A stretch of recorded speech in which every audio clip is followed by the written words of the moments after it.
So I decided to use one of these fun filters to say what I have to say today.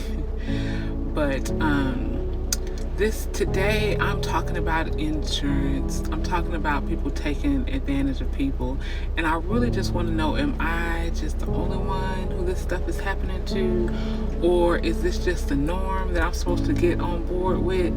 I don't like it. I don't like it at all. I have you pay insurance every month. 2 or 4 times a month you pay for insurance, and then when you need stuff, when you need to take time off work to use short-term disability, when you need to get paid after a car accident, any of those things is always like pulling teeth. It's like we have to do an investigation to see whether or not we can give you the money that we've been collecting for you for years and nothing's happened. So that means all this time you just been collecting money. Then when I need it, we have to fight about my money. Okay, so I have a flexible spending card. So not only am I paying out money every month out of my paycheck so that I have money in place for whenever I need to use this money is what it's supposed to be for, but I also have a flexible spending card so that it should cover anything that I need to do.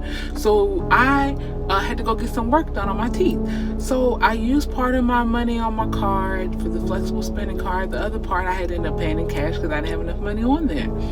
So they said, since I had 2 insurances, oh, you overpaid. And I'm like, okay, well, you're going to overpay. They told me ahead of time, actually. I was like, well, why do I have to pay out of pocket? And I got 2 insurances between my husband and I shouldn't have to pay for nothing for teeth done, because we've been paying for dental work for about 7 years now. And so that seems like it should be excess, plenty in there to pay for teeth without me actually having to now pay out of pocket. But okay, so they said, we'll do a refund. Just go ahead and pay it and then we'll send it back to your debit card. So they send it back to the flexible spending card the dentist office does, which I think all these people are just in cahoots together, or I'm tripping. Maybe I'm tripping. Okay, because I asked them not to send it. They send it still to the flexible spending card. I called them. They were like, oh, well, no, there was a deadline that you had to request for that money, or you just forfeit it. I forfeit $875. I just forfeit that money. Like, that's my money. What do you mean that I forfeit it? Like, well, who wrote this for this to even be an option for people to even sign up for something?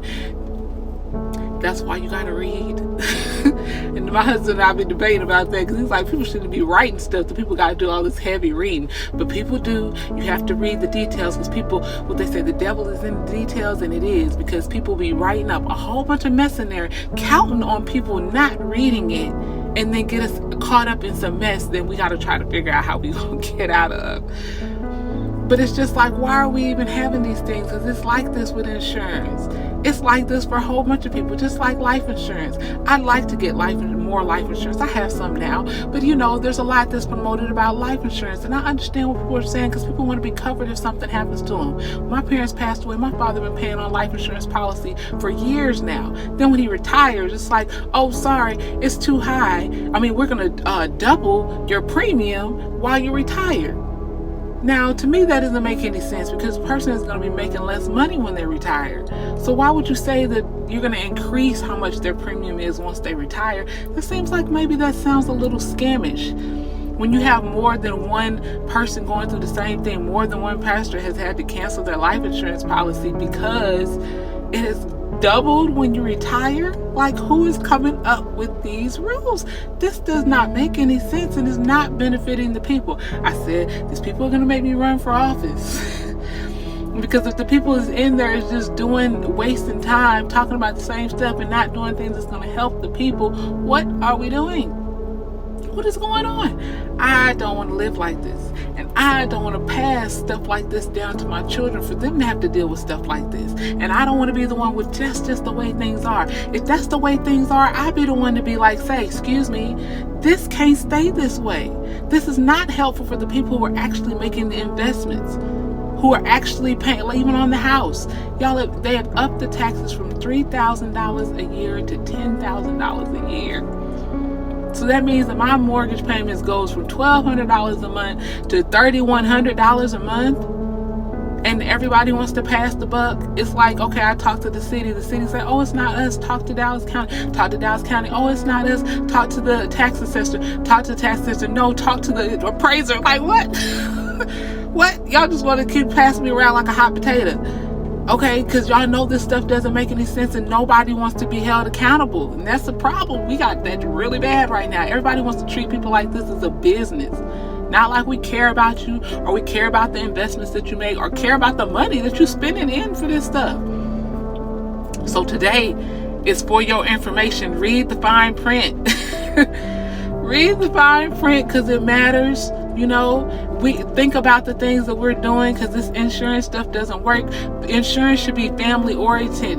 Like, you know, your family should be collecting money every month, so that if something happens to your car, something happens to your mother, something happens to you, something happens to your kids, you can already dip into the family, come to the family and be like, this is what's going on. Can I get something out to take care of such and such?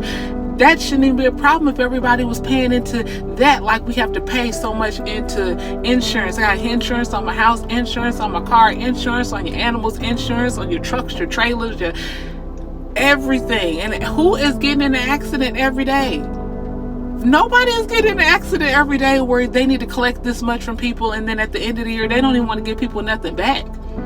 It's like if somebody hasn't been in an accident for a whole year and you've been collecting money from them for a whole year, you need to be giving them some significant, not like we're going to give you $20 off or you get $100 off because you didn't get in an accident. No, that's not really, the math ain't mathing, as they saying now. The math is not adding up.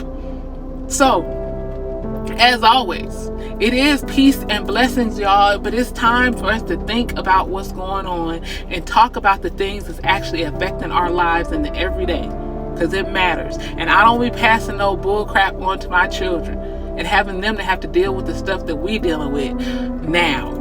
We can do something about it. There's power in numbers, and we have to think about what we're doing and find out whether or not this makes sense and whether or not this is improving the quality of our lives. And if it's not, then we all need to be reevaluating what we are doing and the habits that we are creating and normalizing. Okay?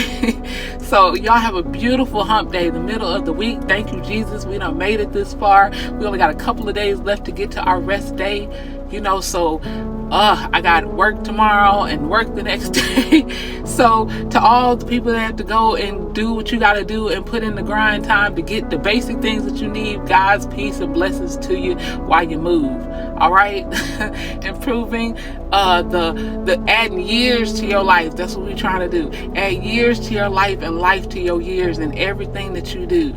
Every step that you take in thinking about, is this adding years to my life and some life to my years, okay?